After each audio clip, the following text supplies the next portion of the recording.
Então é melhor botar o Rafa ali no meio, que ele é um entrevistado. Pode ser? Pode ser? Pode ser. Né? Troca.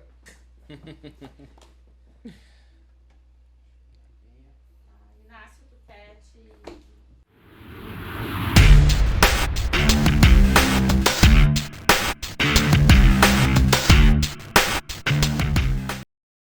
E aí, pessoal, tudo bem? Esse aqui é o terceiro TEDcast dessa segunda temporada. E a gente tá com um convidado especial hoje aqui. Mas antes de mais nada, galera, vai ali no seguir a página, né? Tem que... Aperta o botãozinho ali. A gente tá quase chegando no 100. A gente precisa, né, botar o nomezinho nosso ali na URL do canal. Beleza? Então, eu sou o Ariel. A gente tá aqui com Inácio, mais uma Inácio. vez. E o Rafael Kempfer. Rafael Kempfer. É Rafa? Só Rafa? Kempfer? Pode ser Rafa. Então, Rafa. Então, beleza, O Rafa. Rafael tá me xingando. Não, beleza. E Rafa, qual que é a tua missão hoje aqui? Bom, eu trabalho na Saltio atualmente como arquiteto de software e DevOps. E eu vim aqui para falar um pouco sobre DevOps. Sobre DevOps? Sobre DevOps. Esse assunto bem específico, né? Nada complexo e nada completo. Né? Ah, então vai ser facinho. Vai Não, poder a gente falar vai bastante sobre cerveja no final ali. 15 sobre... minutos e já vamos falar A sobre gente outra coisa. já então tá resolve bom. tudo. Ah, 15 então... minutos já resolveu tudo. Então eu te fazer uma pergunta. Como é que tu explica a tua profissão pros teus pais? O que tu faz? Não explica, né? Essa é uma boa pergunta. Excelente pergunta, né? O meu irmão é dentista. Aham. Ele é mais velho que eu. E a minha mãe trabalhava, agora ele tá aposentada, trabalhava numa farmácia. E eu sempre brinquei que as pessoas chegavam lá, eu sou de Santa Rosa, lá, chegavam lá na farmácia e... como é que tá teus filhos? O que eles estão fazendo? Ah, o mais velho é dentista. E o mais novo? Hoje ela não sabe explicar. Ele ganha dinheiro com usuários. Ele tá Eu tendo não áreas, sei. É o que eu sei, aí fica. Mas explicar TI pra... Hoje é até um pouco mais fácil. Né? Quando eu comecei há 15, 16 anos atrás era um pouco bem mais difícil de tu explicar o que nós fazemos. Mas hoje é um pouco mais tranquilo porque, querendo ou não, todo mundo usa alguma coisa no celular, usa um sistema, usa um internet banking. Então a explicação geralmente vem por aí, sabe o sistema ali que tu usa quando tu vai transferir dinheiro pelo Pix agora de um lado pro outro, aquilo ali tem algo ali por trás uma mágica que tem que acontecer. Bom, nós somos os mágicos. Os mais. Isso já tá bastante comum na vida das pessoas, né? Tem cada vez mais gente trabalhando na área, então tá se popularizando até a questão de programação. Antes, né, era difícil entender como é que o software funcionava, agora as pessoas sabem que existe uma pessoa que programa o software, né? Incrível. É isso aí. Alguém que bota as letrinhas lá pro negócio fazer. Alguém escreve uns textos lá e transforma aquilo magicamente num software. Mas a minha filha ainda tem dificuldade de explicar na escola o que o pai dela faz. Um cara que mexe no computador lá. Tem que melhorar um pouquinho, eu acho, o curso com eles. Ah, legal. E DevOps, assim, especificamente DevOps, qual que é o... O que é o cara do DevOps? É uma cultura, uma pessoa, um cargo? Hoje a pergunta é o que não é DevOps na TI. Ah, não é. É difícil a gente não falar de DevOps num ciclo de desenvolvimento de software. Todo mundo pensa isso. DevOps surgiu muito na necessidade de entregar mais rápido para o cliente, principalmente o foco no cliente, entregar mais rápido aquilo que o negócio quer. E surgiu muito também em cima da dificuldade que se tinha, e ainda hoje tem, entre a área de desenvolvimento e a área de infra, de operações. Né? Aquela história de fazer a caixinha, o software, jogar por cima jogar na porta lá da infra, bota aí em produção e não esquece. Aí o que rola nessas horas é falar, na minha máquina funciona, né? Exato, foi assim que nasceu o Docker, né? Então pega a tua máquina e bota. Na minha máquina funciona, então pega a tua máquina e bota lá. Foi assim que nasceu o Docker. Sim, é muito clássico, né?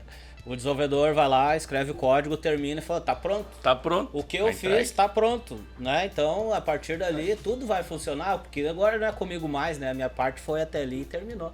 Agora é com a infra, isso que se vira. E aí chegava aqueles processos de deploy que demoravam uma semana para colocar o sistema no ar, né? E depois era mais uma semana para corrigir os problemas do sistema no ar, identificando alguma integração que não funcionava. Porque basicamente tinha que codar tudo de novo, né? E tem um negócio que é muito legal também, né? Quando fazia o desenvolvedor ou quem fazia o planejamento do software, ou enfim, pensava em coisas diferentes e ninguém falava para infra, né? Não precisa, né? Por que tu vai chamar o cara da infra nesse momento de planejar algo diferente, né? Na hora que tiver que entregar, passa a bola, né? Passa aí, vai, Romário. Vai. Ô, infra, é só subir um banquinho de dados juntos, aí vai funcionar. Aí vai lá, uma volumetria gigantesca, derruba tudo, não tem memória suficiente, assim vai. Aí tu diria então que o DevOps é o cara que liga os devs com a infra? É mais que isso. É mais que isso. É um pouco. Hoje na verdade, DevOps surgiu mais do que isso e DevOps se confunde um pouco muito com a metodologia ágil. Confunde não, né? Se complementa com a metodologia ágil. Porque DevOps fala muito de cultura também, de cultura de desenvolvimento. Não adianta a gente querer colocar um software eu vou puxar um pouquinho, né? Muita gente acha que DevOps é automação. Eu vou automatizar aqui o meu processo de deploy, vou pegar uma ferramenta de CI/CD, vou colocar no ar aqui e vou fazer um deploy, pronto, estou fazendo DevOps. Está fazendo automação, né? Digamos que é um pedacinho do DevOps que tu está fazendo, mas está fazendo automação. Vai melhorar o processo? Vai. Mas se eu não melhorar todas as práticas que vêm antes, se eu não melhorar toda a qualidade do software que vem antes, se eu não melhorar como a história é escrita antes, eu não vou entregar um software com qualidade no final e eu não vou atender a necessidade de negócio. Eu vou até acelerar uma ponta ali. Na hora que eu clicar para fazer o deploy vai ser mais rápido. Mas o tempo que eu vou levar para colocar isso no ar talvez vai ser até o mesmo. Ou como diz um colega nosso, né? Eu vou acelerar... Você pode falar palavrão? Eu vou falar palavrão. Pode falar. Nem é palavrão, né? Depois vão rir de mim que nem é um palavrão. Eu vou colocar um lacinho no cocô. Eu vou continuar entregando merda em produção. Entendi. Só que agora com um lacinho em cima. Experiência do usuário. Vai chegar bonitinho. Vai continuar. Então, DevOps é muito mais que isso, porque a gente tem que cuidar da cultura e das práticas que vêm antes. Começou com um movimento, né? Assim como o Ágil foi um movimento, e o Ágil tem seus princípios e valores, o DevOps também tem. Então ele começou com um movimento, né, de boas práticas baseado em princípios e valores. E hoje em dia as empresas veem isso como um cargo, né? E isso é muito difícil de desfazer hoje, né? Esse entendimento. Então esse movimento acho que acabou perdendo um pouco de força com o passar dos anos, né? Essa questão, né, é uma discussão antiga no DevOps entre cargo e cultura, né? Isso tem muito da indústria de TI, da indústria não TI, que precisa contratar a TI, que ela precisa de algo mais palpável, né? Muitos gestores ou C-levels, eles precisam de coisas mais palpáveis. Então, quando surgiu o DevOps como cultura e todo mundo falava sobre o DevOps, o cara chega e fala, mas qual é a ferramenta? Na prática, né? Era tão abstrato que tu não tinha como tu dizer assim, pegar aquela caixinha bonitinha, entregar no final, acabou o sprint e eu entreguei isso aqui. Assim como tu, sei lá, compra um software de monitoria, alguma coisa assim, eu quero um software de DevOps, né? Aí a Microsoft ainda vai lá e bota Azure DevOps no nome, né? Fomenta ainda mais essa questão. Né? Mas é muito isso, a indústria ela precisa muitas vezes disso, né? Quando surge uma buzzword, eles vão muito nessa linha de que eu quero isso, quero contratar isso, quero comprar isso. E aí foi muito também para essa questão dos cargos. Hoje, digamos assim, não vou dizer que é uma guerra perdida, porque não é uma batalha isso, é uma discussão bem interessante, mas se tu botar ali no LinkedIn DevOps, tu vai ver engenheiro DevOps, analista DevOps, SRE e por aí vai. Eu tenho DevOps no meu cargo, não vou falar mal que um pouco tô lá assim. Então, todo mundo, tu tá falando aí, eu tenho DevOps no cargo, pode ter. Cara, mas é que assim é a realidade, né? A gente se a adapta, gente se adapta, exatamente. certeza. As coisas nem sempre acontecem como elas deveriam ser, né? Mas esse cargo precisa existir de qualquer forma, nem que seja para alguém que tenha um conhecimento de que isso é uma cultura, que isso é ambienta tudo, para levar isso para dentro de uma equipe que está exatamente, é mais para puxar, é mais uma opção uma opção para a gente começar a puxar mais uma forma de pensar de entrega de software, e fazer as pessoas mudar um pouco o seu pensamento, trazendo a questão da colaboração, né, da comunicação entre todas as partes, que nem o Rafa falou desde o início, né? Se todas as pontas estivessem ligadas, a gente ia entregar software melhor. E as pontas que eu falo é desde do pessoal de negócio, do dono da empresa, em produto, serviço, enfim, até a última ponta que é o usuário final. Né? Se a gente tivesse todo esse ciclo de vida assim alinhado e tendo a mesma visão sobre as coisas, entendimento, a gente iria entregar software melhor, com certeza. E eu acho que esse é o diferencial de a gente ter os cargos de DevOps. O profissional que hoje trabalha com DevOps, que tem no seu cargo DevOps, é entender que ele é responsável por essa cultura. Ele tem no cargo DevOps, ele vai ser automação, mas como eu brinquei antes, ele não é garçom do Dev, né? Ele não é responsável por fazer aquilo que o Dev pede. Me dá aí um pipeline de microserviço. Né? Então, com fritas ou sem fritas? Com topzinho ou sem topzinho? Qual é o tamanho do colarinho? Né?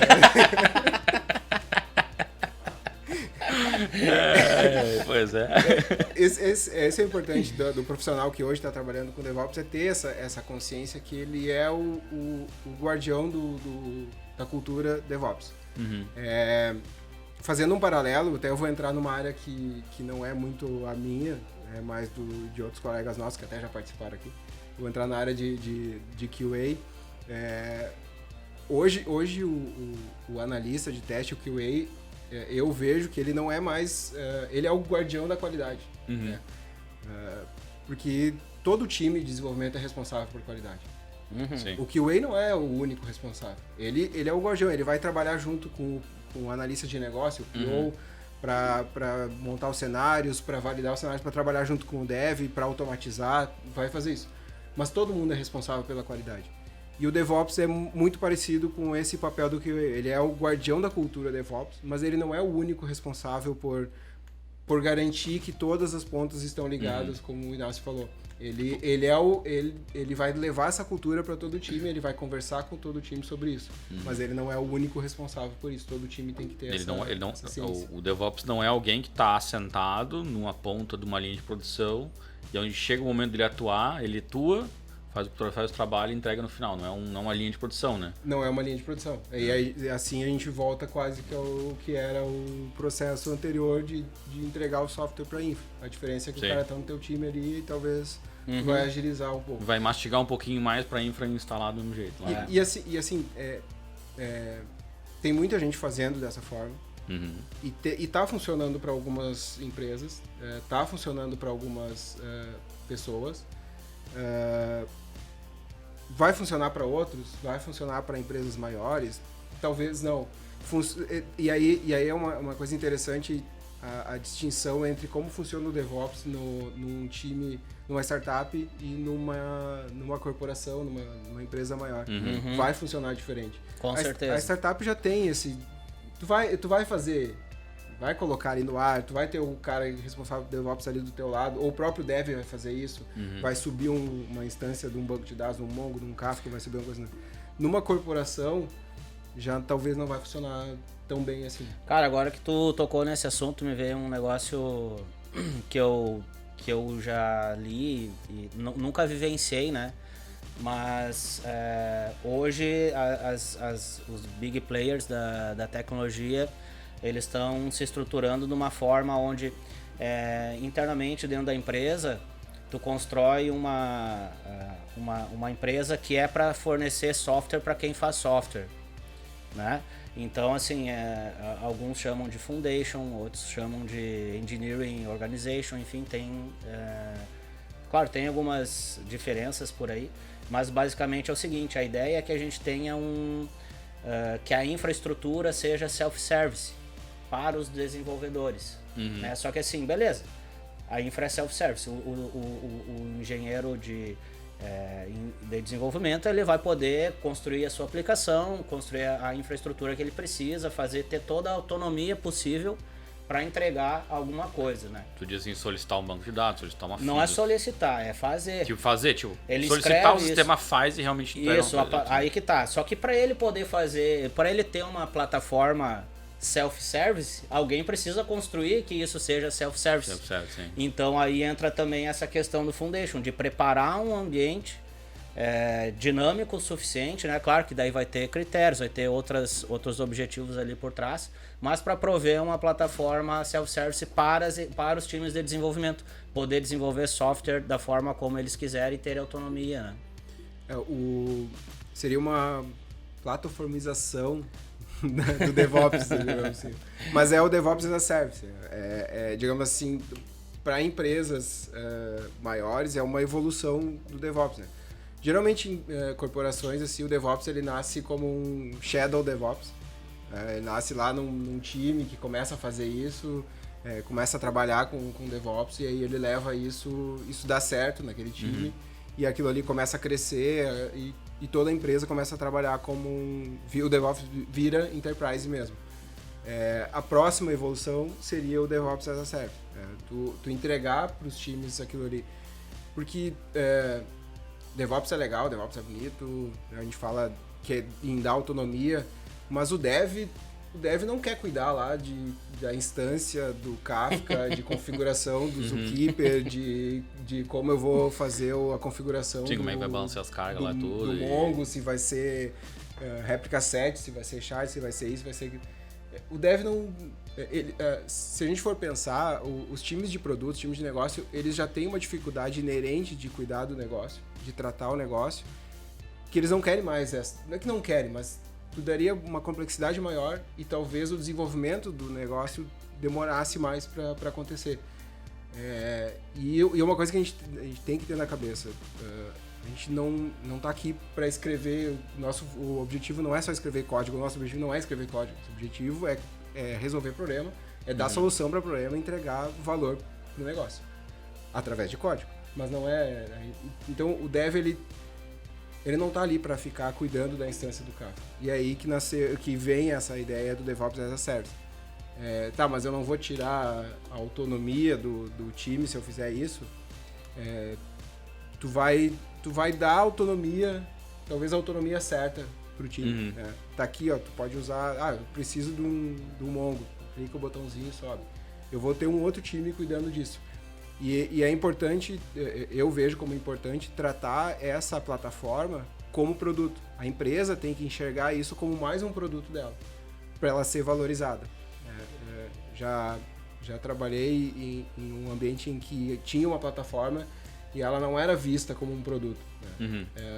Era uma discussão que a gente tinha, mas de transformar aquilo ali num produto, ela ser valorizada e ter talvez um orçamento ou ter dos projetos bancarem ela, porque era ela que viabilizava que o produto de negócio final chegasse mais rápido pro cliente, né? Que virasse valor mais rápido para a empresa também.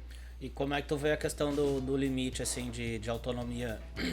O que seria o ideal, assim, tipo assim, os times de desenvolvimento que constroem o negócio, enfim, os produtos, eles vão até aqui, a partir daqui deveria ir para a plataforma, algo nesse sentido, assim. Como é que tu delimita isso? Eu acho que é um pouco de equilíbrio, né? Como tudo na vida é equilíbrio. Bem respondido. Já sei, já notei. Já balancinha. Equilíbrio. Mas é interessante e essa questão do equilíbrio, ela vai ser diferente de empresa para empresa. Né? Vê a necessidade lá e tu vai só ajustar, né? Tem empresas que funcionam muito bem com uma autonomia bem mais flexível, digamos assim. Tem empresas que vai funcionar isso muito bem. Aqui a gente vai desenvolver na linguagem X, com o banco Y, a gente vai ter cada time vai ter o seu CI lá, não é nada integrado. Funciona? Para algumas vai funcionar, talvez. Eu particularmente acho que no longo prazo ou com o crescimento da empresa pode não funcionar.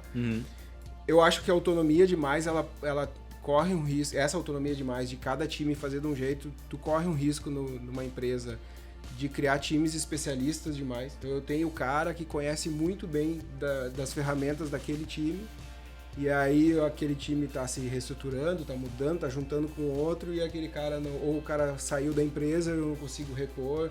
Então eu posso gerar outros problemas na corporação com essa especialidade. Autonomia de menos, né? Eu criar uma plataforma que ingessa o desenvolvimento, eu posso começar a criar outros problemas. Eu posso Gargalo. Vai ter lentidão de inovação, né? As pessoas vão querer trazer as novidades, vai depender de um núcleo central que vai definir, vai ficar lá fazendo reunião para ver o que é a regrinha que vai implementar agora. Eu vou ter problema vai funcionar talvez para 90% das soluções que a empresa for desenvolver, aquela plataforma vai atender, mas 10%, que provavelmente seria os 10% que é a inovação, geralmente não vai atender. Mas aí é um ponto importante. A plataforma, ela tem que existir para atender esses 90%, para acelerar a empresa em 90%, e tem que estar aberta para esses 10%. E aí que é a questão da cultura. Não é porque eu tenho um time cuidando de plataforma que o meu time de desenvolvimento não tem que conhecer a cultura de DevOps. Não tem que pensar nisso quando está desenvolvendo a solução. Para chegar no time de plataforma, a plataforma não atende a necessidade que a gente tem aqui porque a gente quer fazer alguma coisa diferente. A gente quer fazer assim, quer usar uma ferramenta Y. Aí o dev vamos ver aí para onde a gente vai. Sim, o dev não vai chegar para ti só com o problema, né? Ele já vai entender um pouco do que é o universo da plataforma, vai dizer, eu imaginei alguma coisa, né? E também vai da maturidade desse dev saber e conhecer, né? E não vai chegar assim só, resolve para mim, te vira. Né? Que é aquela história antes do tipo que o dev só entrega e tchau, vira as costas e vai embora, né? Por exemplo, o principal problema que eu vejo, assim, na maioria das vezes, são como os times estão estruturados e como isso gera dependência entre os times, né? E, tipo assim, beleza, digamos que hoje tu tem uma empresa que não tem DevOps, tu tem o time de desenvolvimento a infra. Então existe uma dependência direta ali de um time para o outro para fazer a entrega acontecer. Agora, beleza, digamos assim, agora tu não tem mais time de infra, mas tu tem um time de DevOps com automação de infra, enfim. Mas essa dependência ainda existe. Tá ligado? Porque enquanto tu tá estruturado e pensando dessa forma, tu só trocou 6 por meia dúzia. Trocou o nome das coisas e botou pessoas ali com conhecimento diferente. Sim. Né? Mas o problema de dependência tu ainda não resolveu, né? A questão do DevOps as a Service, ou a plataforma, ela tem que entregar autonomia para o time, e ela não tem que ser uma restrição para o time, você tem que fazer desse jeito. Né? O time de plataforma, ele vai cuidar de coisas que o time de desenvolvimento não tem que cuidar. O time de desenvolvimento tem que ter autonomia para montar o seu pipeline de desenvolvimento, porque o jeito que eu monto o meu container, Docker, é diferente do outro time, então eu quero ter o meu customizado. Tem que entregar essa autonomia. Mas o time de desenvolvimento não quer ser responsável por saber por que a ferramenta de CI tá dando erro, não tá dando erro, ficou fora, não ficou fora. Eu preciso que alguém cuide disso. Eu vou precisar de um time para cuidar disso, eu vou precisar de um time que talvez vai criar um pipeline padrão e eu vou customizar em cima. Ou até em cima do time de plataforma. Eu preciso de monitoramento, eu preciso de métrica.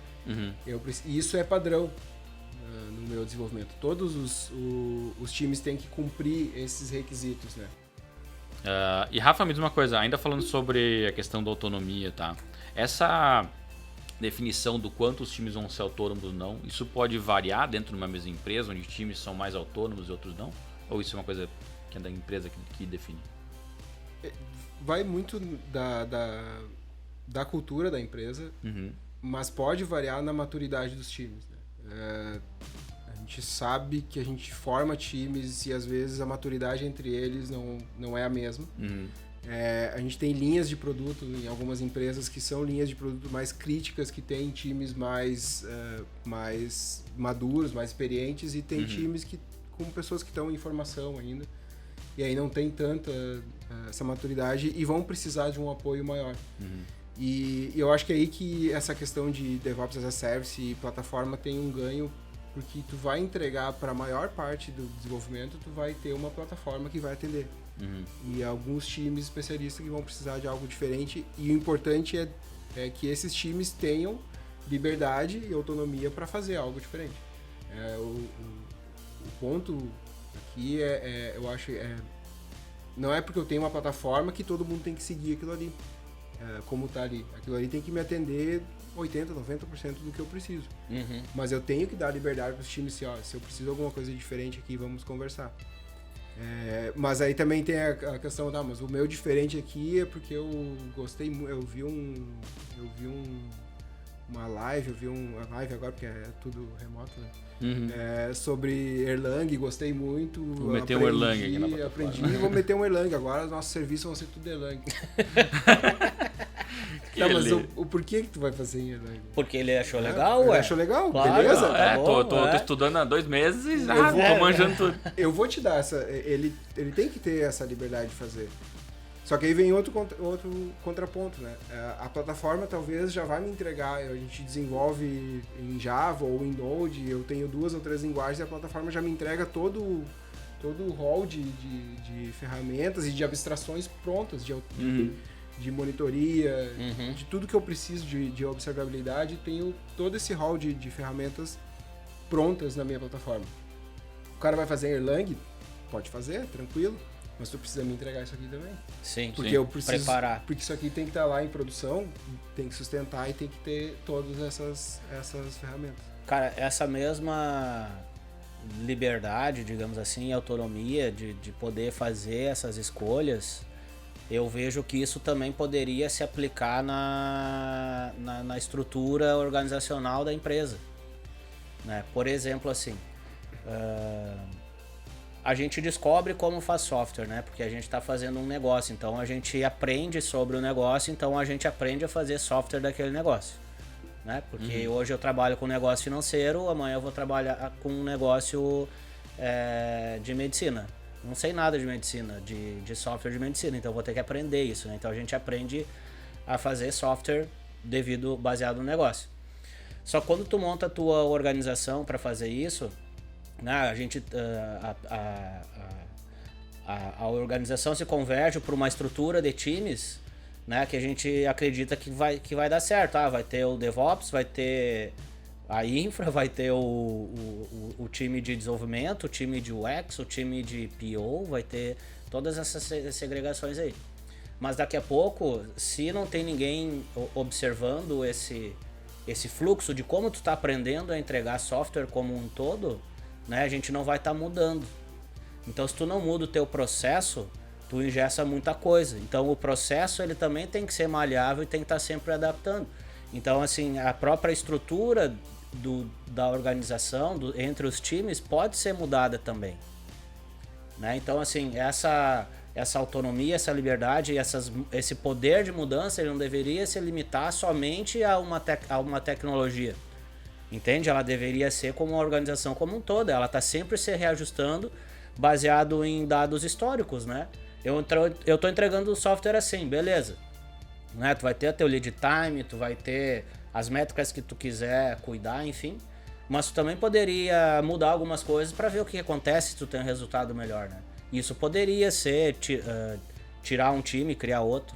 Não vejo problema nisso, entendeu? Só que muitas vezes, quando a empresa inicia, ela faz software assim. E ela só vai fazer software assim para sempre, nunca vai mudar. E isso é um problema, tá ligado? Todos nós já escutamos a frase, a gente sempre fez assim, sempre funcionou, né? Sempre funcionou. Aqui chega uma hora que não funciona mais. Só o pessoal essa não hora viu ainda. Chega, né? Essa hora chega e o pessoal só não viu ainda, né? Que não tá funcionando tão bem. Só descobre quando o concorrente já passou de atropelo. Exatamente, mas se tu for pensar, cara, não é tão errado isso. pensa o seguinte, a gente sempre fez assim e sempre funcionou. Muito bem, continua sempre fazendo assim, tu vai ter aqueles resultados ali, vai estar tudo certo, tudo sob teu controle. Agora tu diz, vamos botar DevOps aqui dentro. Aí as coisas vão tentar mudar. Daí tu vai dizer, Ih, tá gerando mais problema do que eu tinha antes. Era melhor eu ter continuado fazendo do jeito que eu tava fazendo. E eu vou dizer, é verdade. Se tu não quiser realmente mudar de fato, ou tu não sabe o que tu tá botando ali dentro, então não faz. Né? E Inácio, agora tu falou em métrica, né? Eu acho que de repente queria ver contigo, Rafa. Quais são as métricas? Se existem métricas dentro do DevOps? Tu mede isso? Se tu acho que tu comentou ali uma coisa sobre velocidade, estabilidade. Isso são coisas mensuráveis? Como é que tu trabalha no DevOps assim? Tem um relatório, na verdade agora são 2 relatórios, que é o State of DevOps. Ele foi publicado nos últimos, até 2019, por uma empresa, pelo Google, por uma empresa chamada Dora. DevOps Research Assessment, que foi comprada pelo Google. E em 2020 eles não lançaram um report, eu acho que muito por causa dessa transição aí. Mas em 2020 teve o do Puppet. O Puppet lançou o State of DevOps. Eles são muito parecidos, esses reports. Diferem em algumas métricas, algumas medições, e eles fazem algumas entrevistas no mundo inteiro em algumas empresas de como eles tratam o DevOps. Um raio-x assim, né, de como está o DevOps no mundo. E também falam sobre algumas práticas que eles acham interessantes. Inclusive eles falam sobre o DevOps as a Service, né, a plataformização.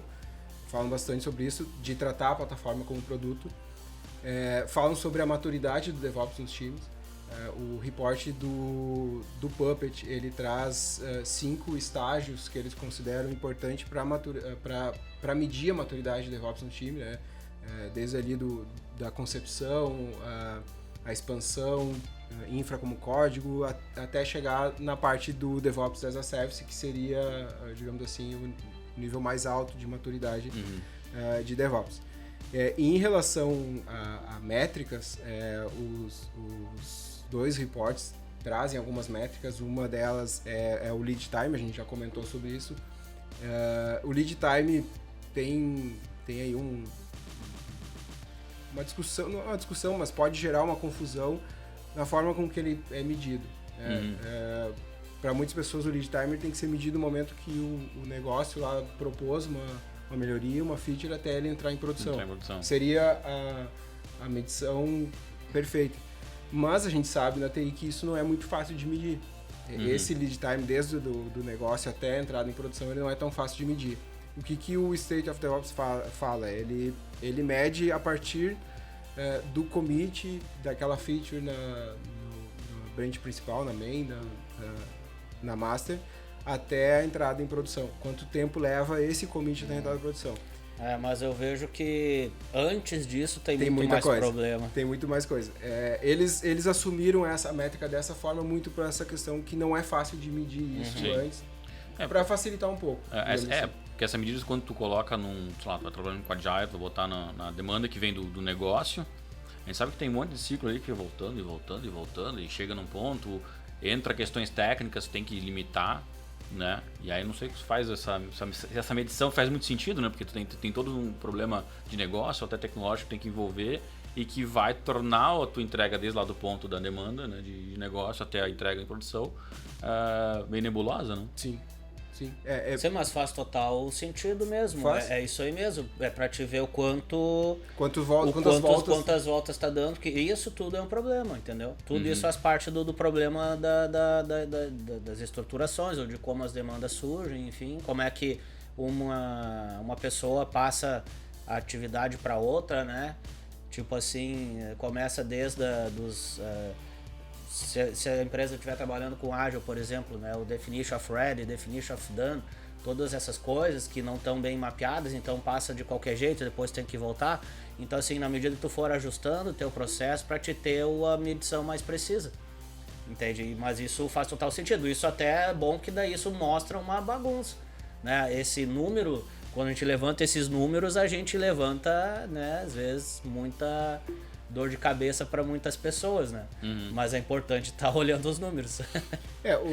A questão do DevOps medir ali no commit tem muito também em relação hoje é mais fácil, a gente tem ferramentas mais fáceis de medir ali no commit em diante, ou até um pouco antes, né?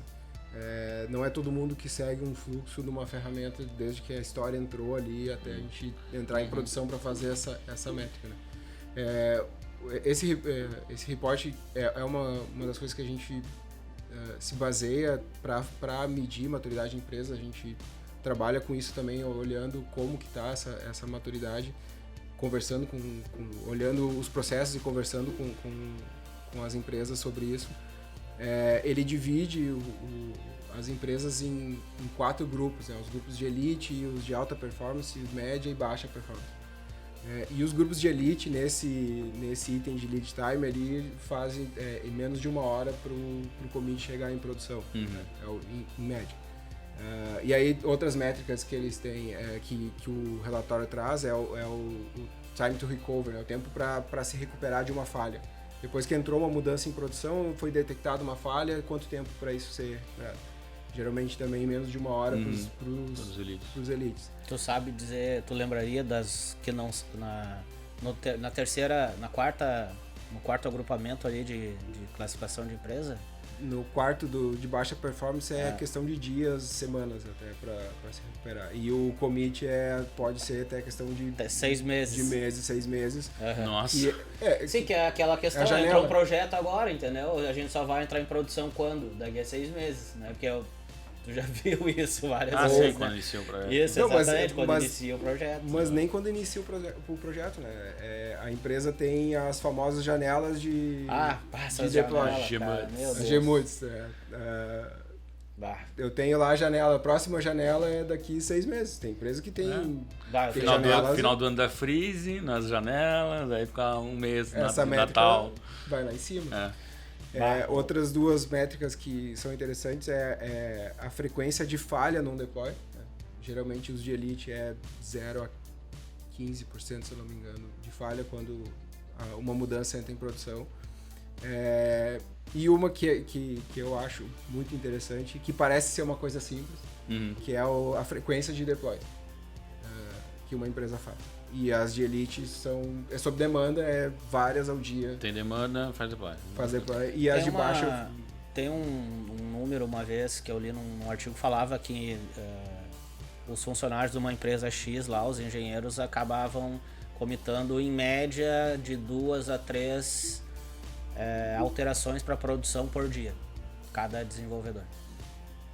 E essa métrica, ela é legal, porque a gente pensa, não, então eu vou automatizar ali o meu processo de deploy e vou conseguir fazer por dia. O quanto eu quiser. O cara comitou lá, botou o código dele no Branch, produção direto. Aí a gente volta à história do lacinho no cocô, né? Sim, porque vai vir assim, um cometa direto. Tu vai entregar, tu vai entregar rápido, mas vai continuar. E essa métrica é interessante, eu acho ela muito interessante, porque aí a gente começa a puxar todas as práticas que a gente precisa ter muito bem estruturadas antes para que essa métrica seja alta. Eu preciso ter uma cobertura dos meus testes, uma qualidade dos meus testes, teste de performance, todos os testes. Sim, não tem ninguém fazendo um trabalho manual para impedir esse caminho de chegar até a produção, né? Mas em contrapartida tem que ter um monte de mecanismos de testes e validações ali para automatizado para fazer aquilo chegar em produção. E não só automatizado, né? Vamos buscar um pouco antes a história, a escrita da história, como isso vem do negócio. Tem que estar muito claro, muito bem assertivo, para que eu não perca, e aí juntando todas as métricas, né, porque eu não perca tempo ali na hora de escrever o meu código, tentando entender alguma coisa que não está bem definida, né, ou tendo que não fazer tá bem refinado, fazendo várias reuniões para entender aquilo ali. Aí o meu código vai ter que sair muito bem escrito, eu vou ter que ter um code review, um pair interessante em cima para a gente entregar com qualidade. Então essa métrica de vários deploys ao dia mostra toda uma maturidade, todas as práticas de software que a gente tem que ter antes disso. né? Essa métrica é só a cerejinha do bolo ali, né? Agora não é mais o lacinho, agora só a Digamos que cerejinha parece que o resultado é bem pequeno, assim, não é só comitar, passa por um processo automatizado e vai pra produção, né? Parece Só que simples, parece né? simples, né, Sim. cara? Só que por baixo, pra tudo isso acontecer, com certeza a maturidade da empresa tem que estar muito alta. Nesse cenário entra aquele que o Inácio comentou ali, né? Que o lead time tem aquela possibilidade de ser desde o início da demanda de produto, né? E também contabiliza essas revoltas, se vai e Isso. volta, né? Mas daí seria uma métrica muito maior do que um lead time, não é tempo, né? É tu ter que rastrear todos os pontos que tá voltando. Esse aqui falhou, Sim. falhou no ponto de código, falhou no ponto de reunião, falhou no ponto... Né? Tem que estar rastreando isso aí, É complexo Não, porque ideias novas, quando surgem, elas precisam ser refinadas, né? E muitas vezes algumas ideias são descartadas. Na maior parte das vezes as ideias novas são descartadas, né? Porque vai refinando até chegar num ponto onde pensa, não, vamos descartar essa ideia, vamos seguir por outro caminho. Então é bem complexo fazer essa medição mesmo. E tem agora que a gente está falando de métricas, eu tenho uma outra métrica que eu acho muito legal também, que eu não lembro o nome exato dela, mas é com relação ao esforço que cada empresa leva para fazer funcionalidades novas e para trabalhar em correções de problemas. Né? Não lembro dos números, né, Rafa, mas... Os times de elite, geralmente, eles passam 50% do tempo trabalhando em novos new works, né? Que o achei que era uns 70%. em torno de 50%. Aí, as outras divisões eu não vou lembrar agora, mas não é só em correções, né? Então tem algumas outras atividades. Sim. Pagando débito técnico, correção, Isso. mas em torno de 50%. Não parece alto, mas se a gente pegar os outros times, o time de baixo e de médio é 10, 20% em novos trabalhos. Né? Essa é apagando incêndio, Exatamente. Trabalhando em automações. Então isso aí vai muito de encontro com aquele negócio que a gente fala, né? Quanto mais software tu faz, menos software tu faz, né? Porque tu tá fazendo software sem pensar na qualidade ou em automação, não entregar com a qualidade embutida, aí beleza, aí tu só vai ver o problema quando tá em produção. Então os times acabam trabalhando somente 10% em coisas novas. 90% do resto da galera trabalha em correções de produção, cara. Isso se tu for atrás de um número financeiro para esse retrabalho, cara, é muito dinheiro, velho. Para uma empresa grande. É muito dinheiro. Só que isso é a maior parte da realidade das empresas hoje, é isso. Né? As empresas de elite é um número bem menor, reduzido de empresas, né? Comparado aos outros grupos. Então imagina a quantidade de dinheiro desperdiçado indo pro lixo por causa de entregas mal feitas e retrabalho. É insano. Se alguém cuidasse esse número financeiro, talvez ia fazer alguma coisa diferente. Teria que fazer aquele rastreamento de ponta a ponta, né? Cada detalhezinho tem que rastrear, colocar numa linha do sobre tempo. o todo. Exatamente. E aí a gente volta naquela... É todo o processo. É desde a concepção da ideia. É um todo. Quando, é o time de futebol completo, né? É o time de futebol completo. É desde a ideia ali, preciso disso tal dia. Nem refinei direito e a gente já tem uma data. Já tem a data. Já tem a data. A chance disso não dá certo. Não vai dar certo. Cara, é que isso é um problema bem cultural, é difícil, né? Hoje o que acontece? As empresas, elas fazem o orçamento do ano. Aí tu chega no ano, Mas chega em dezembro, vamos fazer o orçamento do ano. Dentro desse ano tu vai entregar essas coisas aqui nesse ano. Eu vou chegar pro Ariel, olha só, Ariel, esse ano a gente tem X dinheiros e eu quero que tudo TI, que é o cara do TI, entregue isso aqui. Daí tu vai olhar assim, tá bom, vamos lá, beleza. E aí tu concorda com isso, entendeu? Sem ter nada refinado. E aí os problemas começam a acontecer, chega lá no final... Não entregou o que tinha que entregar, ou entregou tudo do mau jeito. Aí entra um agravante. Geralmente, nessa definição, vem atrelado as metas. Exato. Em algumas empresas. O Ariel pode ser demitido. E aí o Ariel tem atrelado lá com ele a meta de entregar aquilo ali até o meio do ano. Ou o Ariel vai entregar de qualquer jeito, vai cumprir a meta e aí o time que sustenta aquilo ali que vai se virar e ele vai receber o bônus dele lá. Ou o Ariel não vai entregar. E aí o final de ano vai ser meio pobrinho que não recebeu o bônus. Não, vamos de novo. E se o Ariel fizer isso por alguns anos seguidos, provavelmente ele não vai estar mais lá depois. né? Oh, só eu. Escolheu uma Escolheu Se defenda, né? Mas falando assim, tipo, o que eu tava argumentando ali, tipo, às vezes tu tem um planejamento a longo prazo, não é tão problema. O problema é quando vem uma ideia brilhante no meio do processo, não, o cliente pediu diferente, muda e Verdade. vai pra lá e aí entra aquela coisa do prazo, já chegou com o prazo, entendeu? Sim. É. Mas aí é aquela pauta bomba. Mas No meio é do nada verdade. aparecer alguém dizendo, não, tem que ser assim, assado, ou quando todo mundo vira designer, ou todo mundo vira desenvolvedor do sistema, diz, não, se botar aquele botãozinho ali vai ficar muito bom. Porque eu sempre quis um botãozinho ali. Aí já muda tudo, volta o software. Não, mas pra botar o botão tem que mudar a estrutura. Exatamente. Tem que... Isso é um dos princípios do ágil, né? Que fala assim, ao invés de tu se preocupar em fazer planejamento ao longo prazo, tente se adaptar para saber lidar com as mudanças. Né? Ele não está dizendo assim, ó, não faça planejamento a longo prazo. Ele está dizendo assim, ao invés de tu focar mais esforços em fazer planejamento a longo prazo, foca em esforços em fazer a tua companhia se adaptar às mudanças.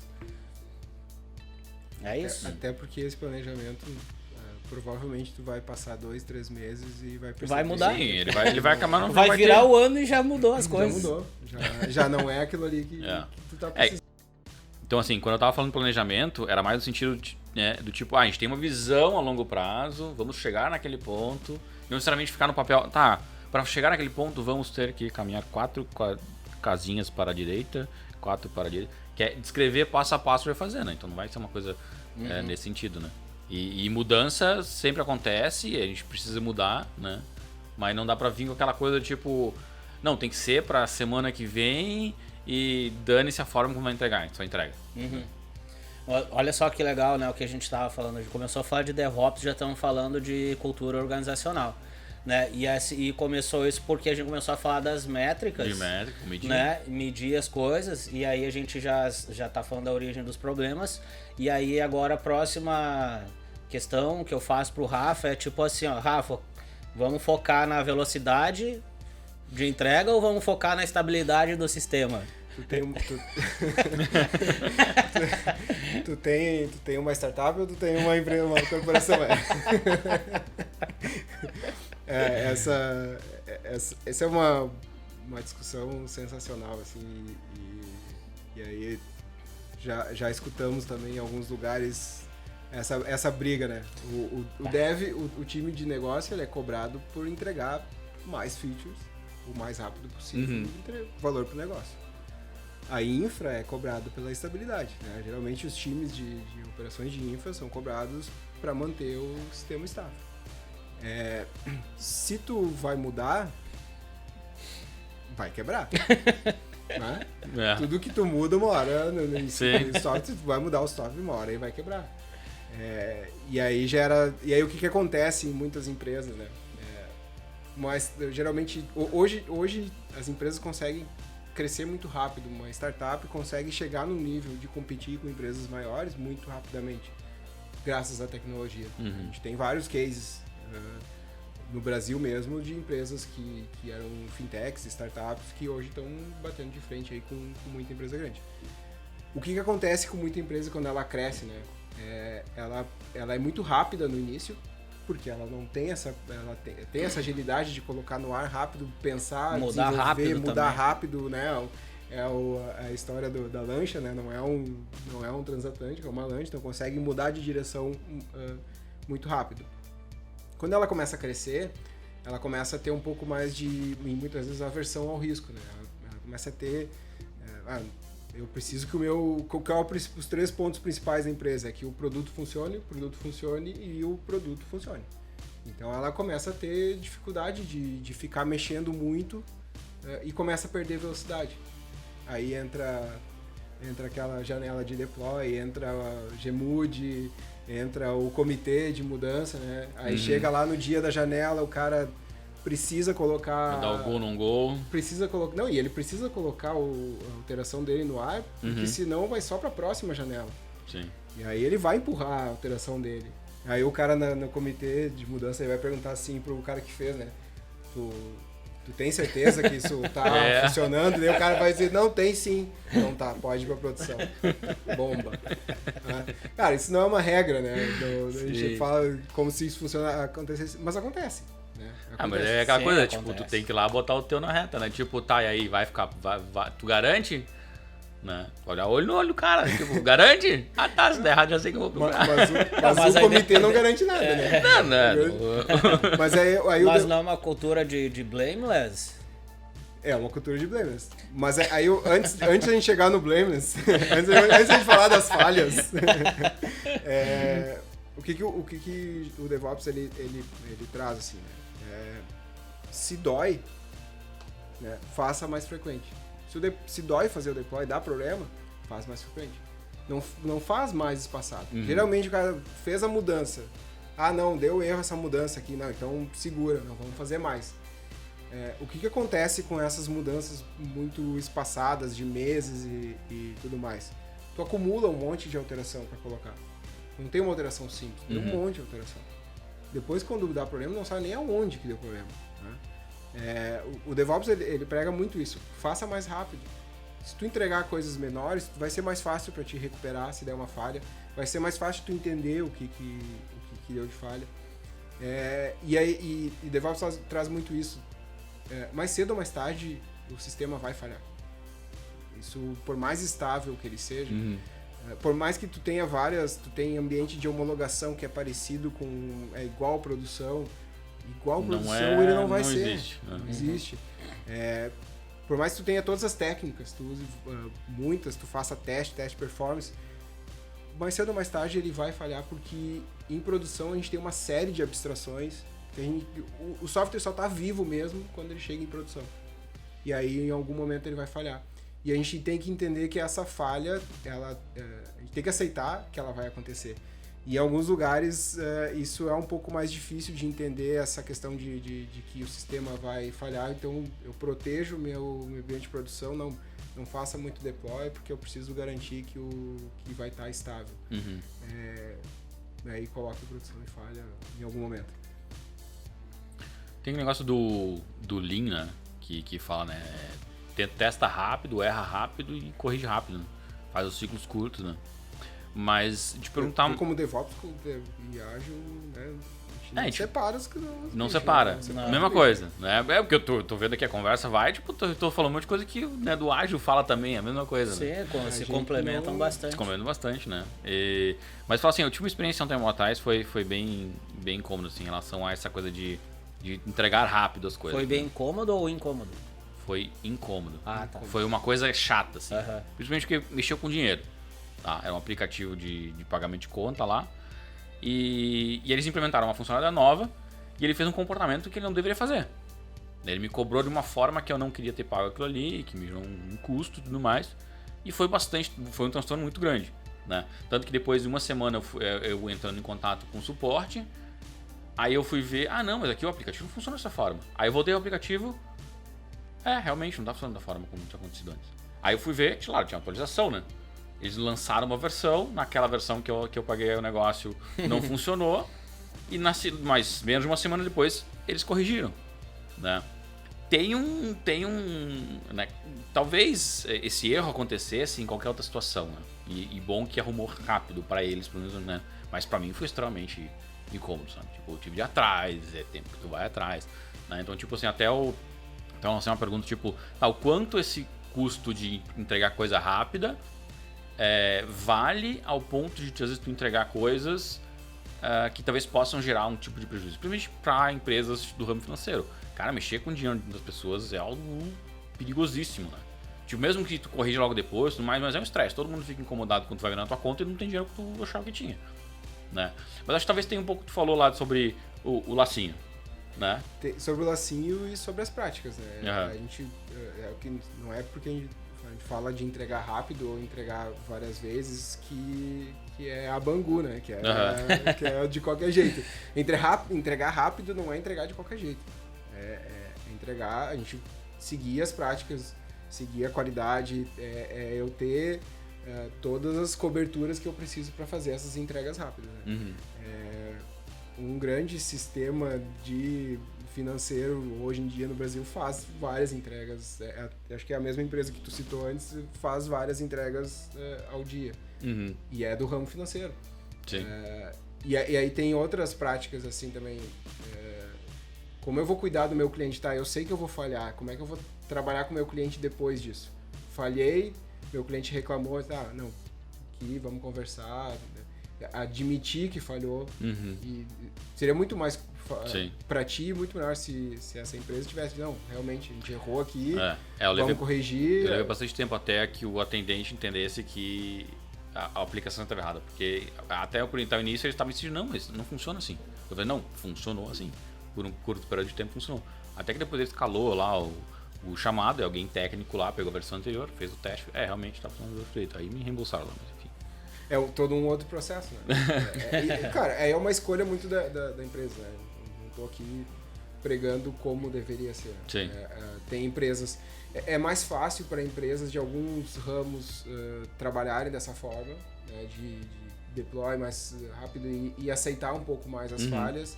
Para outros ramos, como o financeiro e talvez até da saúde, dependendo da onde a gente está falando de equipamento, já não é tanto, né? A gente tem que ter uma carga de qualidade, de teste, de garantia muito mais pesada, né? Inclusive tem muita gente hoje fazendo teste em produção, né? Que o melhor ambiente para testar alguma coisa é a produção. Nenhum outro ambiente vai ser igual, né? Questão de hardware, enfim, acesso. Tem umas...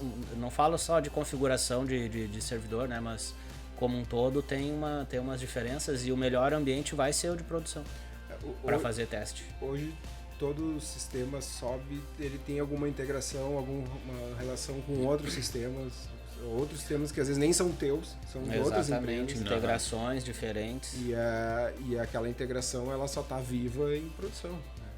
Pode ter um ambiente sandbox, um ambiente de homologação, uma coisa, mas é na produção que a vida funciona. Que ela se torna real. É verdade.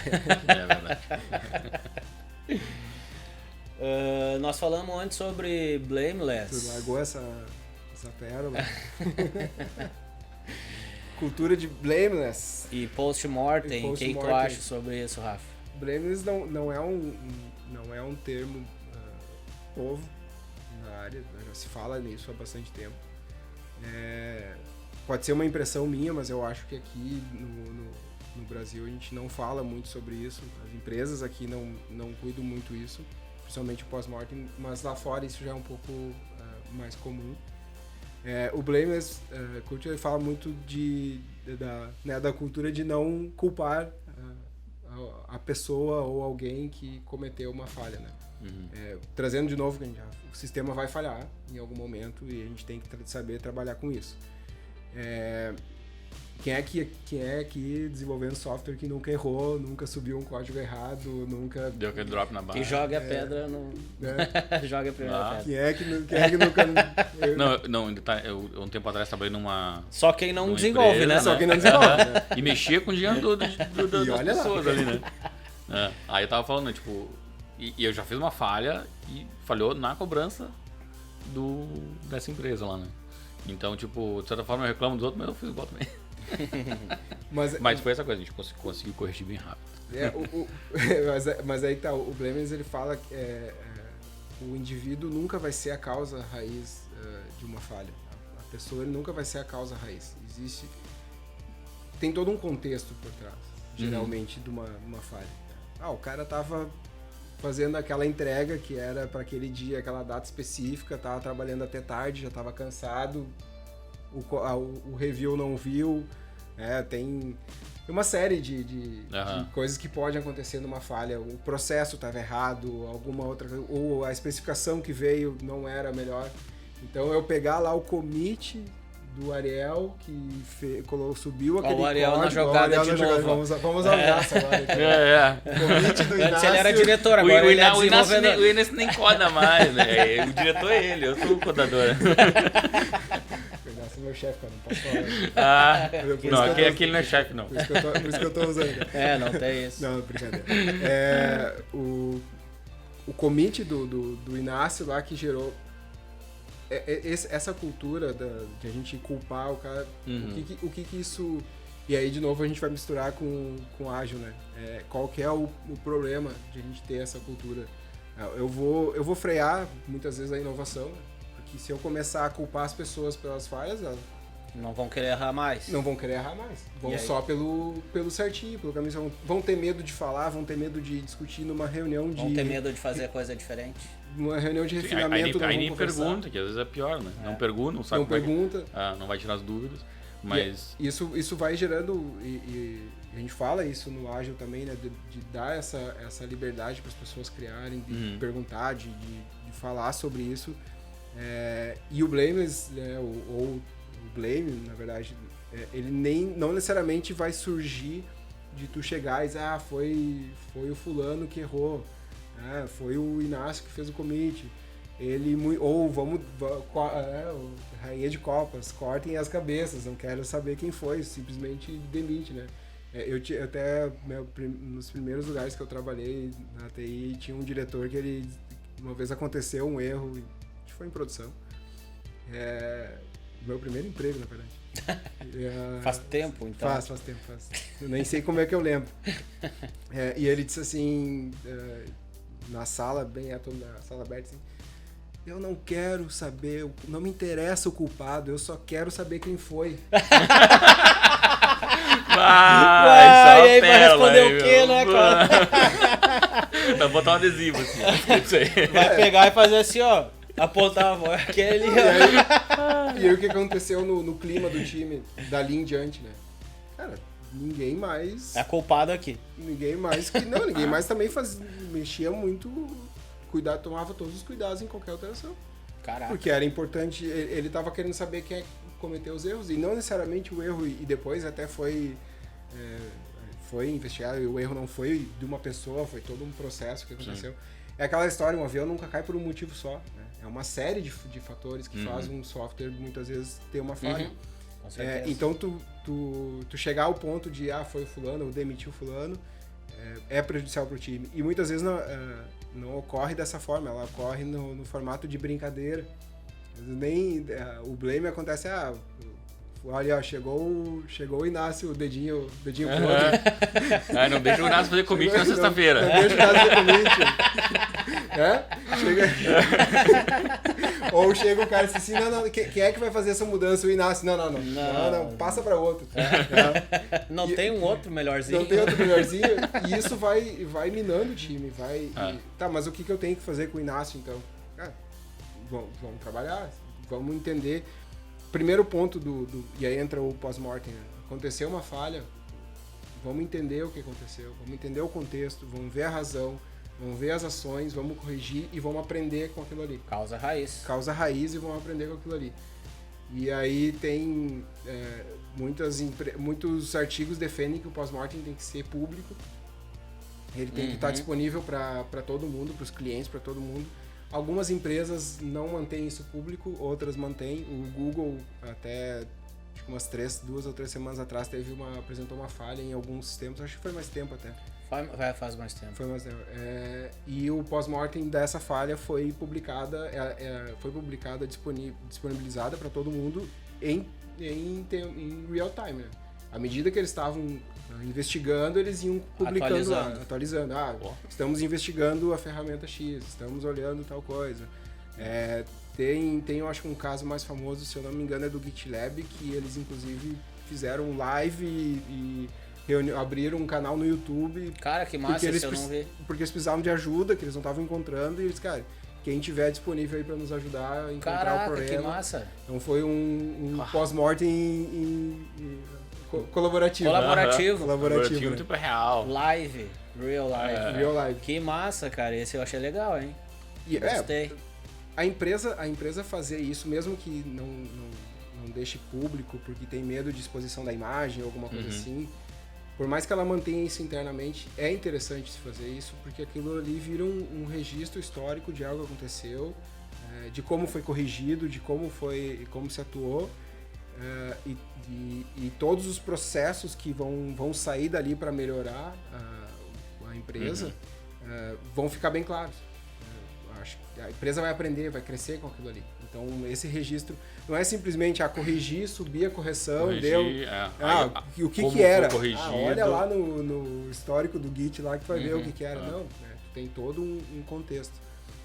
E aí tem a questão de que falha é investimento. Falha é um investimento que tu faz, não sabe quando tu vai fazer, que horas tu vai fazer, quando que isso vai acontecer. Mas quando acontecer, tu tem que olhar, tu tem que tentar pegar o máximo de retorno que tu puder daquilo ali.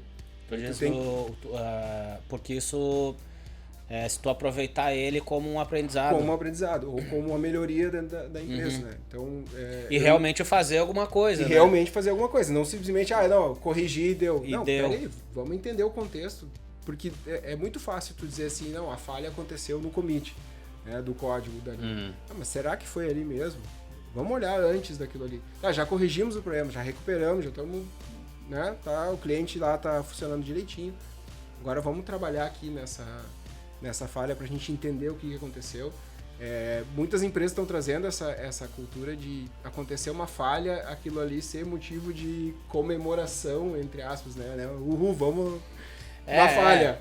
Emoção agora, vamos pra emoção. Vamos pra emoção. Mas aprender atrás daquilo ali. Ver todo o contexto. Tu pode melhorar um processo teu, lá na escrita da história, talvez.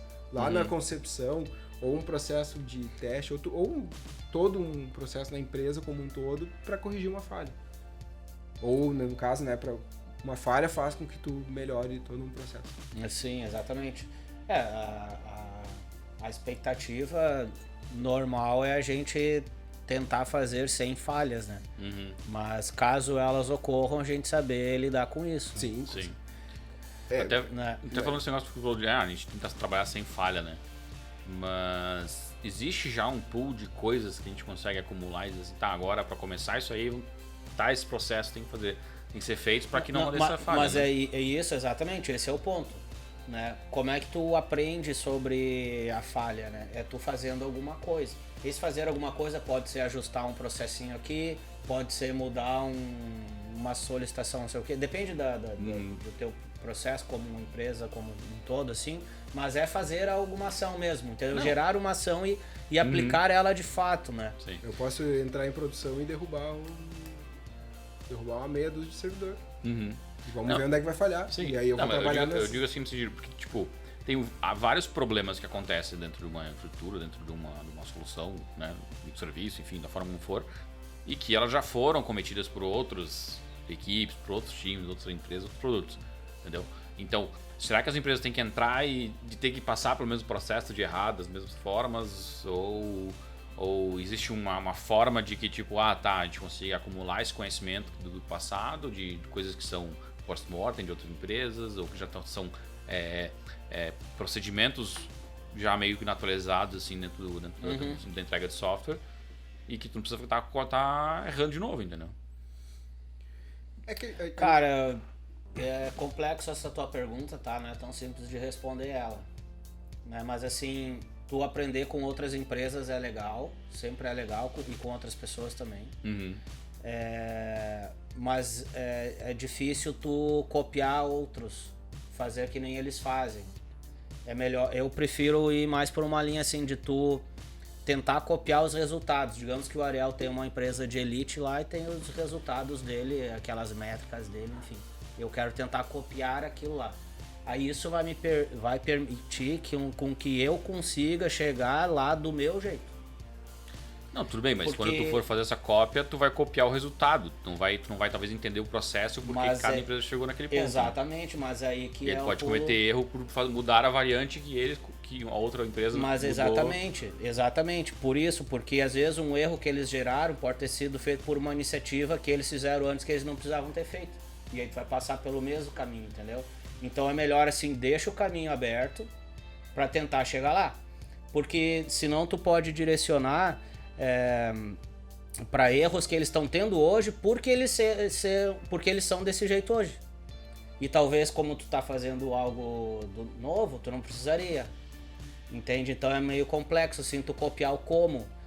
Tu pode aprender, saber coisas que existem, mas acho que é melhor tu tentar copiar mais o resultado do que o como eles fizeram para chegar lá, tá? Isso eu falando, né? Eu e o Inácio faria assim. É difícil, o que o Inácio tá trazendo é que muitas vezes é difícil replicar um cenário entre duas empresas que talvez vão ser diferentes no times diferentes, produtos diferentes, maturidades diferentes. Por isso que a gente tem práticas e padrões que a gente segue. Né? Eu vou ter uma série de práticas que eu vou seguir. Né? Para eu garantir a qualidade, eu tenho que ter cobertura de teste unitário, teste estresse, né? Eu tenho algumas práticas. Eu trazer toda a carga que outra empresa já tem, eu posso sobrecarregar o meu desenvolvimento com coisas que para mim talvez não faça sentido. Então eu vou ter que talvez costurar aquilo ali para minha necessidade. Então eu focar no resultado vai fazer com que eu adapte aquilo que eu preciso. Sim, mas, por exemplo, o que vai ser meio que natural acontecer de quando tu contratar alguém ou algum novo técnico vai entrar, um profissional vai entrar naquela empresa, ele vai trazer o legado da empresa anterior, ele vai aplicar lá, não, para subir eu sei que tem que testar tal coisa, porque eu sei que lá dava muita falha, então vou testar tal coisa, vai ter uma linha lá do meu teste que vai ser testar conexão dessa forma, porque isso é uma coisa que testa. Então esse é o ponto de tipo trazer o conhecimento das pessoas que estão lá envolvidas e dizer assim, não, eu sei que acontece muito essa falha lá, então já vou testar agora se isso vai passar ou não, ou é um fluxo, não, determinada empresa funcionou um fluxo assim para verificar um tipo de processo e aí eu vou estar implementando, né?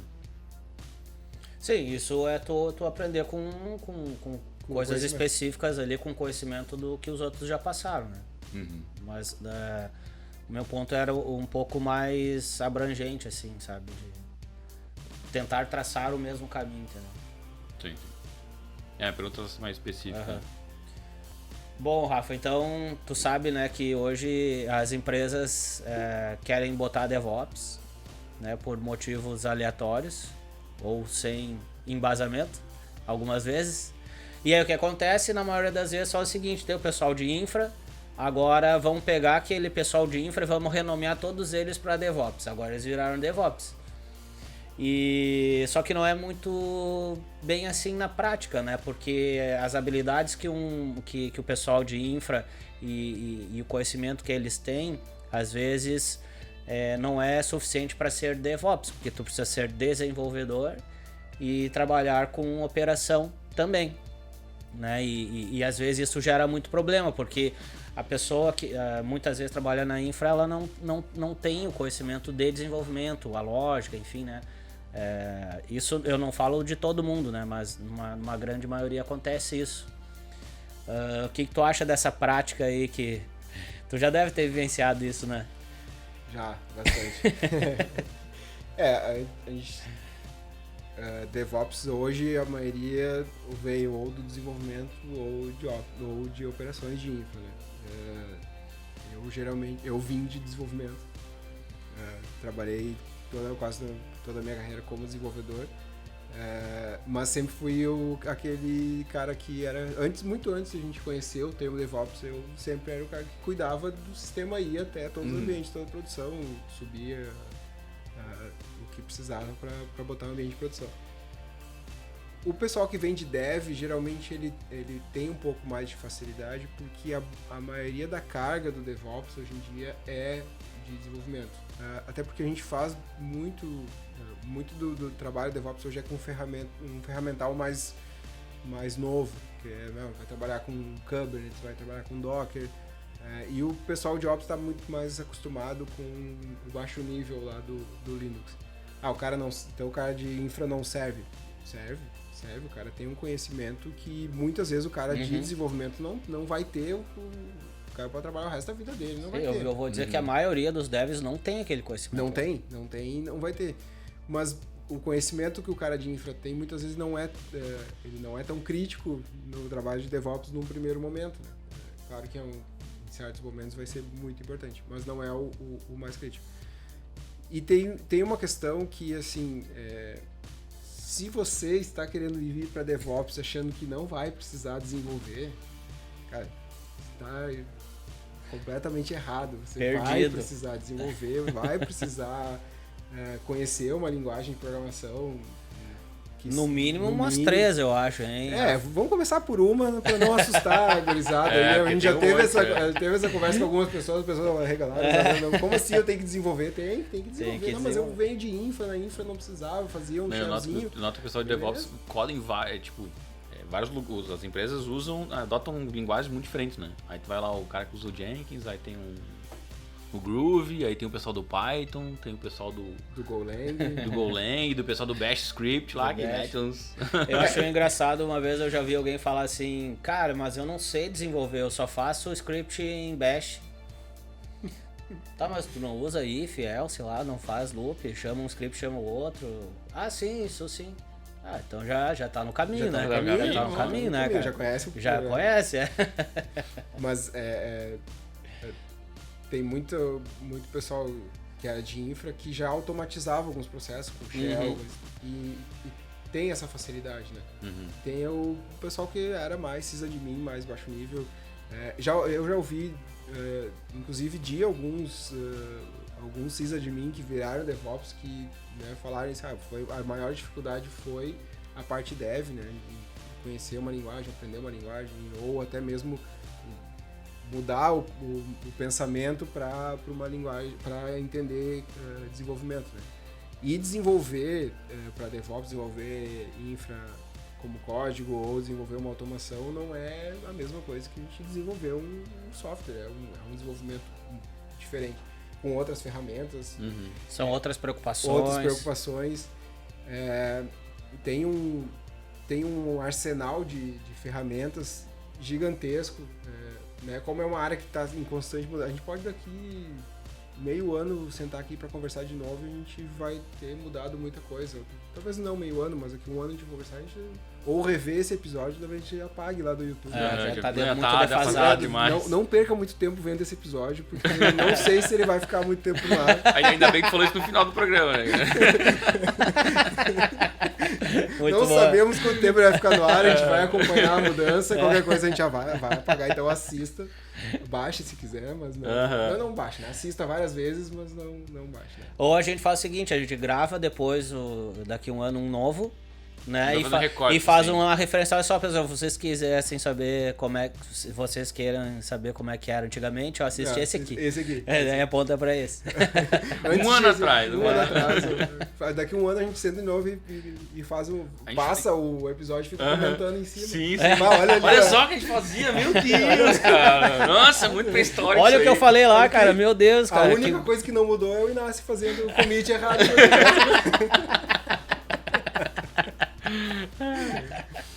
Mas esse negócio de ferramental tem um site da CNCF.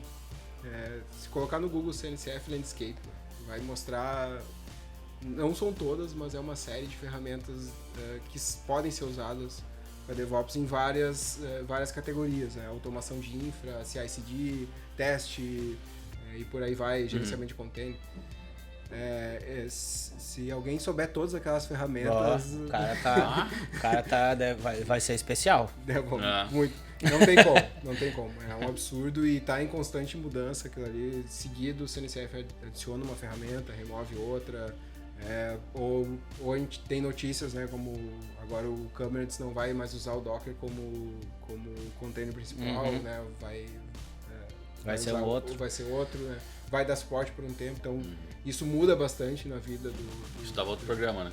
Isso dá outro programa, né? Eu lembro quando saiu a notícia, deu um burburinho, todo mundo falando, meu Deus... Vai acabar o mundo. Vai acabar o mundo. Não vai acabar. Vamos falar disso e Python, a gente bota o Marlon junto. Isso. Já vou intimar o Marlon aqui. É uma boa. É aquele negócio, né? Mas antes eu sabia fazer com laranja, agora com maçã, eu não sei mais, né? Não podemos se apegar às tecnologias, né? O que importa é continuar estudando, ter os mesmos princípios, ter os embasamentos e tocar a ficha. A tendência com o tempo é algumas ferramentas elas vão liderando o mercado e vão se tornando... O caso, por exemplo, hoje do Kubernetes. É uma guerra de mercado hoje, né? Hoje todo mundo querendo ganhar dinheiro de alguma forma, então é uma guerra muitas vezes. E tem muitas ferramentas que surgem para tentar criar abstrações e reduzir complexidade em cima de outras, né? Se a gente for pegar o próprio Kubernetes, não é uma ferramenta simples num primeiro momento. Em um segundo momento, talvez. Mas não é uma ferramenta muito simples de tu trabalhar. Se tu for pegar todo o ciclo de vida dela, de instalação, de configuração, de tudo, tu vai fazer em cima dela. Então começam a surgir várias ferramentas que trabalham em cima do Cameras para tentar abstrair alguma coisa, para tentar melhorar a vida de quem está trabalhando. E aí a gente entra, a gente lança a pauta para uma outra reunião, uma outra conversa. Vamos anotar aqui a vai próxima anotando conversa aqui. Vamos lá. Que é uma conversa Gates. que é uma conversa que a gente já teve, que é eu vou construir um software novo, eu preciso validar isso o quanto antes. E aí eu preciso de todo esse ferramental para eu validar a minha ideia o quanto antes em produção. Como é que eu agilizo isso? E gasto menos. E gasto menos. Já porque os tivemos essa ambientes lá conversa. de Azure, Google, tem, né? Tu vai levando esse POCzinho, tu bota uns bons pila ali. Vai fazendo só os puxadinhos aqui. Aí, né? Mas em dólar é tchain! Né? Só os pila aí. É isso aí, gente. E só, É isso só aí. a telinha da cotação do dólar ali. Eita. O cara parece um trader, né, cara? Tá ali a cotação do dólar e o teu provisionamento de infra aqui. Ih, subiu. Diminui. Deleta o servidor aqui. Tira Reduz o cluster. Mas é isso, né, pessoal? O papo tá bom. Muito Bom, mas a gente já tem interessante, aqui... mas nós estamos chegando no final agora, né? Isso aí. A gente já tem já uma pauta do próximo programa, né? Acho que vamos manter essa... Falar de DevOps é muito bacana, assim, tem bastante assunto. Né? O Camp foi Não você. vamos conseguir fazer em 15 minutos. Não vai ser em 15 minutos, vai a gente ser. tentou, Não mas não deu. Deve ter dado mais de uma hora aí. E agradecer ao Rafa aí pela presença. Foi um prazer, obrigado pelo convite. É isso, a gente Estamos agradece à o estar aí. disposição. Isso aí. E se quiser passar um recado pro pessoal aí, pessoal lá Dá da... um tchauzinho. Pessoal, foi um prazer estar aqui. Participação, gostei muito do convite. Confesso que num primeiro momento a minha síndrome do impostor deu uma parecidinha assim, uma tremidinha. Ainda mais meio em cima da hora, né? Mas tudo bem. No nosso primeiro programa, gravou só eu e o Inácio, a gente falou sobre o síndrome do impostor. Sim. A gente falou sobre o Dunning-Kruger e no meio do Dunning-Kruger a gente apareceu lá o síndrome do impostor. É bem comum. Foi um programa bem interessante, mas né, se tá com medo, vai com medo mesmo, né? É isso aí, cara. Bora. Tá certo. Foi muito bem. Acho que o Foi pessoal aí bem deve ter legal, aproveitado bastante informação interessante. Eu Aí. espero que o pessoal tenha gostado e, gostou. e se não gostou, paciência, né? Diretora, o não, pessoal vai gostar, isso não? aí. A diretora falou A que sim. diretora... Eu acho que pela Ela extensão, acredita. pela extensão do papo, né? Eu achei que a gente ia matar em 15, 30 minutos. Tamo aí ainda conversando. Aqui- E se deixar, a gente vai longe ainda, né? A gente sempre começa o programa tipo, tá, mas aí será que vai ter pauta? Vai sempre A muito gente papo. até cortamos, acho que alguns assuntos aí no meio. Alguma coisa fica. Mas aí, isso aí, ó, já anotei aqui, próximo programa a gente vai falar sobre essas coisas. Beleza? Valeu, pessoal, por assistir. Não esquece lá, faz aquele, né, curtir, acompanha, bota sininho. E comenta também, né? Comenta, vê se gostou, se não gostou. Sempre comentário legal, a gente pode responder ali também por vocês. E se não gostou, bota ali a crítica que a gente vai sempre melhorando, tá? Você pode Compartilha ver com os aqui amigos, né? Isso, compartilha com os amigos também. Compartilha pra família, pra explicar pros pais o que é. Explicar pros pais é importante, né? O que a gente faz, né? E como você pode ver, a gente mudou um pouquinho aqui o cenário, tá uma luz diferente, né? Sempre foi feedback aí do pessoal que tá nos assistindo ou nos ouvindo. Show de bola. Valeu? Valeu. Obrigado Vale. a todos.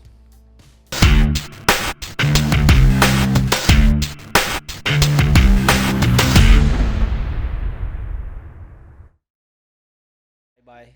Abraço. E aí, Flavinha?